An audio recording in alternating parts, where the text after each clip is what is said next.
There comes a time when the need to take stock and make changes cannot be overlooked. This time is now for us all to take stock of our relationship with one another. We as a people, whether Africans or Caucasians or Asians etc., have a collective responsibility to ourselves to build a peaceful, productive relationship with other communities. The African community has been through an immense amount of mental, economic and physical assaults over the centuries. These, as we know, have resulted in an obvious acute misrepresentation across all aspects of life for the African community everywhere. It is time to make things right. It is time to do things the proper way. Many have done their best to contribute and alleviate the hardship that doesn't seem to ease in the African community, whether on the continent or in the diaspora. On behalf of the community, we all thank you, but we need to do things better and more direct to bring real results. We can't stand idly by and let this continue. We can't simply close our eyes and retreat to our own comfort zones and leave others to go through unending agony day after day.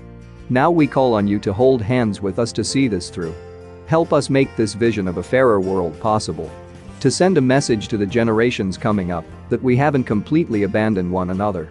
That it pays to come together and make the right sacrifices to create better living experiences for all. We encourage you to look at our projects and causes. Make the effort to support with your contribution, no matter how small.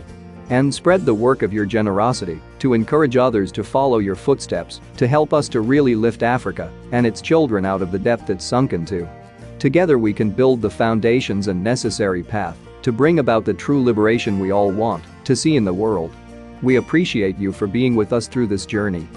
Now let us make the changes we need to see once and for all.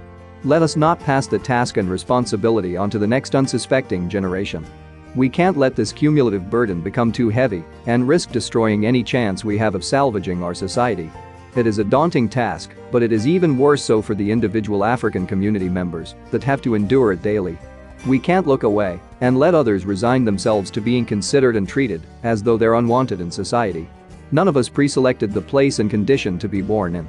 But we can make the conscious choices to better the society we have inherited. Reach out and support us with your skill, time and resources.